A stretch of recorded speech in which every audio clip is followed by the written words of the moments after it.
Alam mo, lumilitaw siya yung bobo eh. Opo. Kaibigan ko ito eh. Totoo po, totoo. Last elections, lagi kayong magkasama rin yan. Kaibigan ko naman yan. Hanggang ngayon, Hindi ko nga malaman kung bakit siya nagsalita ng ganito. Opo. Ngayon, napatunayan ko na bobo siya.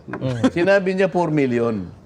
Hindi pala. So mga kabanat, good morning. Matagal na panahon di tayo nakapag-upload. So ngayon, mag-i-upload natin itong pahayag ni Congressman Marcolita patungkol kay Larry Gadon.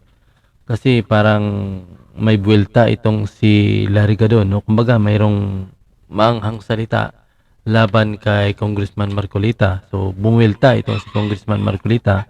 At ito nga sa intro natin, sabi ni Congressman Marcolita, si Larry Gadon pala yung bubo. Kasi sinabihan niya kasi si Congressman Marcolita na hindi daw ito mananalo, no? No, kahit dala-dala pa ito ng Iglesia ni Cristo, itong si Congressman Marcolita, hindi daw ito mananalo ayon kay Attorney Larry Gadon. So ito naman yung pahayag ni Congressman Marcolita laban sa sinabi ni at iba pang mga issue patungkol sa kasi pinipilit ata ni Larry Gadon, mga kabanat, na si Congressman Marcolita ay against sa ating Pangulong Bongbong Marcos. Pero sinabi ni Congressman Marcolita na hindi siya against dito.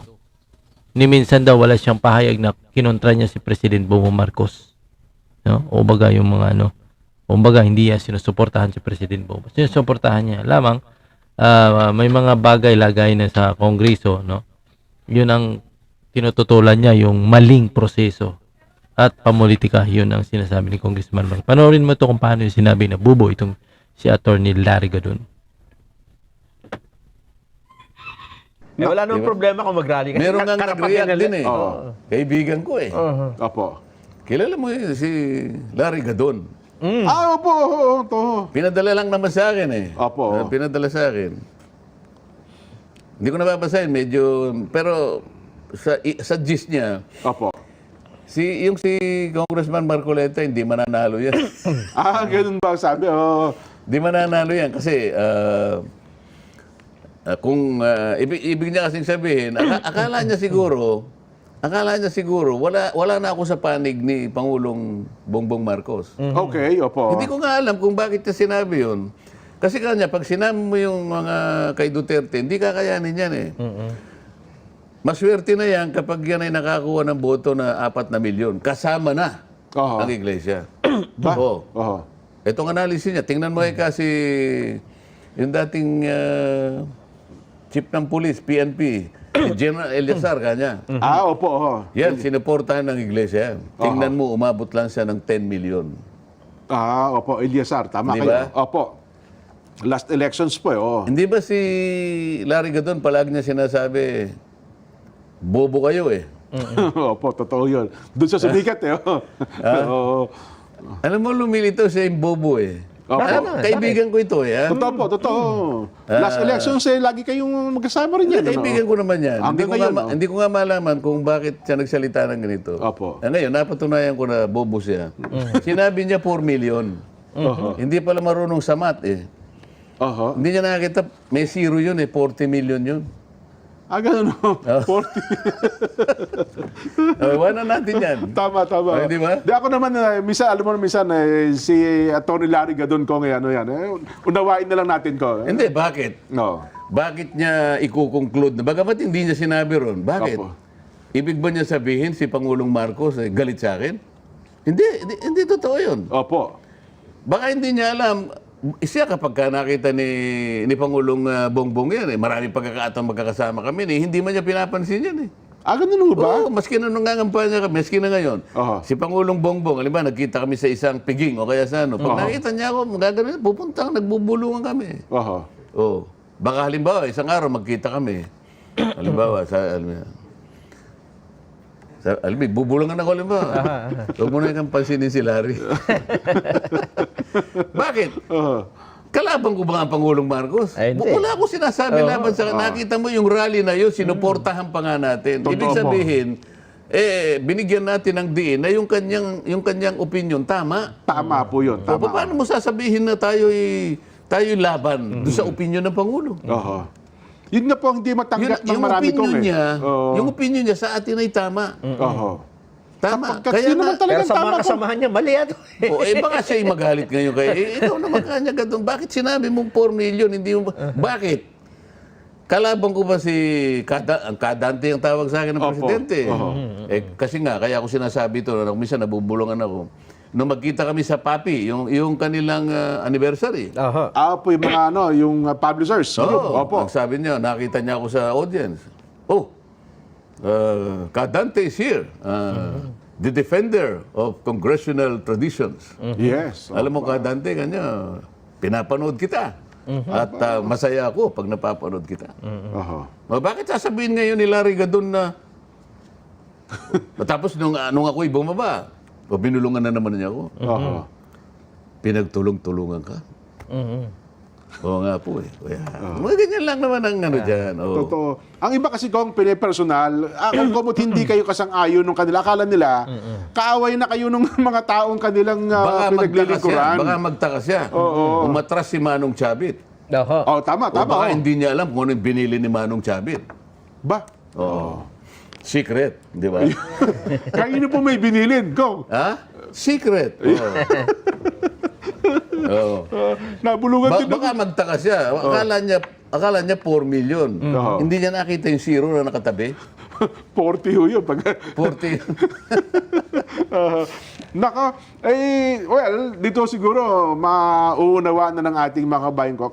Kasi yung, aywan ko ba, meron ho pa rin mga, kakaunti na lang naman ko, konti na lang, itong mga bumabanggit na pumupuna. Hindi mo talaga mauubos yan. Totoo, we cannot please everybody, eka nga, no? Ha? Di ba? Opo. Pero sagutin na rin natin ko, baka para at least may tama naman yung ilang mga followers nila. Sabi nila, akala ba namin walang bahid ng politika? Bakit nagsalita si Kong Dante dyan sa inyong pagtitipon na yan, prayer rally, di ba politiko si Kong Dante? Ganun ho ang kanilang insinuasyon, Kong.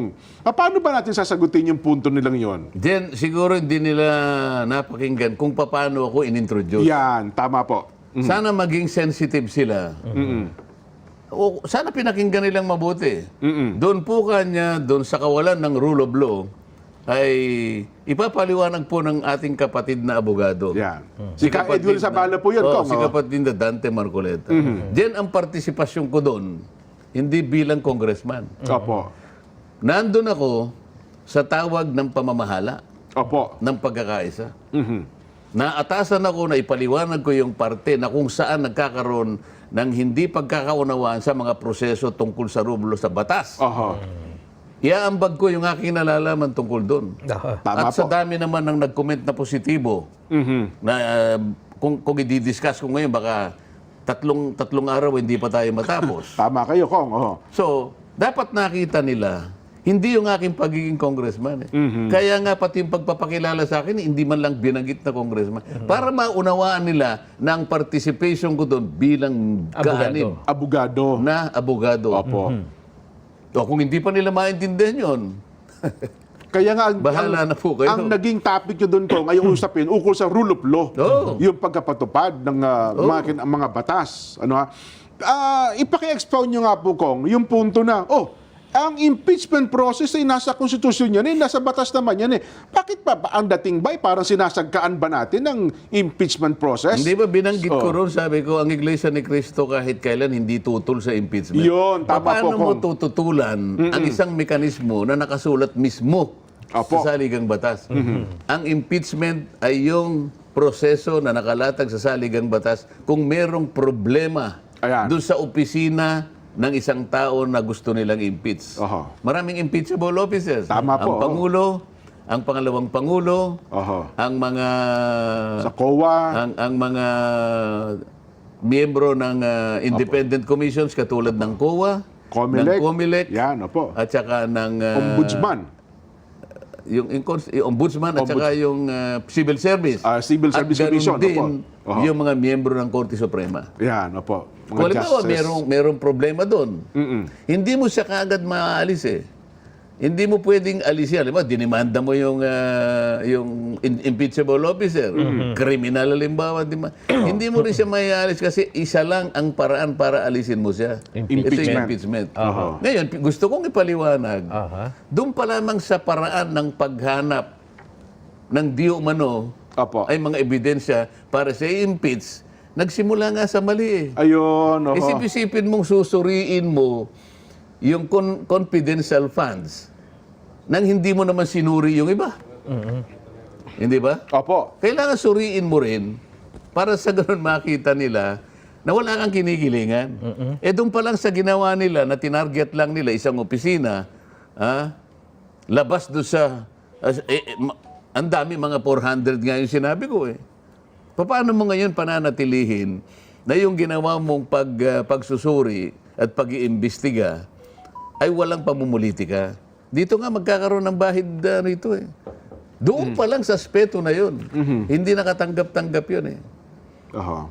Pero hindi daw ba, Kong, yun ang avenue para sagutin ng pangalawang Pangulo, yung mga paratang sa kanya, ang proseso ng impeachment? Kaya nga, didalhin nyo sa komite. O ba tayo nilang dalhin sa komite?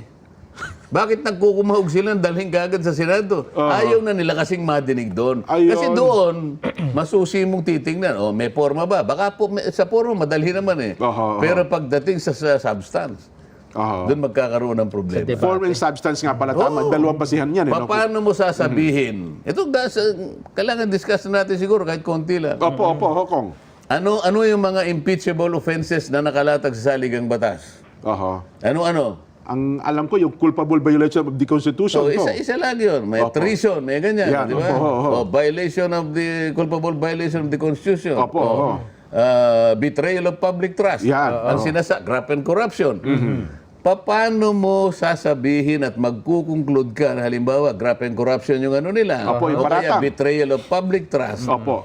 Eh sinusuri pa lang ng COA yung mga papeles, yung mga records ng pagkakagasta ng kanyang opisina, nakialam ka na. Naka-pending pa. Ikaw nga ang dapat ma-impeach. Kung impeachable lang yung mga congressmen, baka sila yung dapat ma-impeach eh. Nagkataon lang, hindi impeachable ang mga congressmen. Tama kayo, po. Oo. Sa reporter ang tawag. Eh, isip-isipin mo, sinusuri pa lang. Yun nga yung ni-raise ko na issue. Oho. Meron po ba tayong katungkulan na tayo na po ang mangunang magsuri? Wala. Audit. Eh, di hindi nila masagot. Opo. Ngayon, kung hindi nila masagot, nag-switch ako sa Commission on Audit. Opo. Hindi po ba kayo lang ang opisina na pwedeng mag-audit? Opo. Meron pa po ba kayong kasama na sinabi ng Constitution na pwedeng mag-audit? Wala na po. Eh bakit po nag-audit ang good government? Eh kasi po, sinabi na kami, binigay po, oo nga, bakit ninyo binigay? Yun ang tanong. Ba't hindi kayo sumulat sa House of Representatives? Opo. Marunong naman kayo sumulat eh. Totoo po yun, ho. At ikaw ipaliliwanag nila, yun. Halimbawa, Dear Chairman, Dear Mr. Chairman, pasensya na po kayo kung hindi namin kagad maibibigay yung inihiling ninyong mga records na gusto po ninyong suriin. Sapagkat kami po hindi pa tapos. Itong Ongoing. ginagawa po namin ay initial findings lang. Opo. Opo. At kung halimbawa sa initial findings po ay talagang nagkaroon po ng konting problema, ito po ay matatranslate into notice of disallowance. Ngayon, meron na naman pong karapatan yung opisina, sagutin po yung notice of disallowance. 60 days ang Meron binibigay na po panahon sa sa kanila. 60 days. Opo. Kasi po, yung pong ginawa namin na konklusyon sa aming notice ay appealable. So, i-appeal niya po, kasi nga confidential funds ito, i-appeal niya sa commission proper. Oho. Kung sakasakali pong hindi na panagutan doon, pwede pa po siyang umakyat hanggang Korte Suprema. Ayun. So, pinakikita po namin ang proseso na sa panig po namin, contestable po lahat ang gagawin namin eh. So, yun ang kabuhang pahayag, no? Kung gusto niyo mapanood yung full video talaga na umabot ng halos sa isang kalahating oras ay doon sa Net25. Kasi yung issue ni Congressman Marcolita doon sa Saganang Mamayan sa Net25. Kung gusto niyo panood ng buo, no? Doon kayo pumunta. Na ito kasi kinuha ko yung sa part lang ng mahalagang gusto kong ipapakita sa inyo, lalo na doon sa part ng Attorney Larry Gadon at yung panindigan ni Congressman Marcolita patungkol doon sa issue ng kawalang rule of law na ginawa ng mga kasama niya sa Kongreso, no, laban kay BP Sara at ilan pang mga kinatawan ng mga taong pinapatatawag nila at bigla na lang kinukulong na wala talagang rule of law talaga mga kabanat. So yan.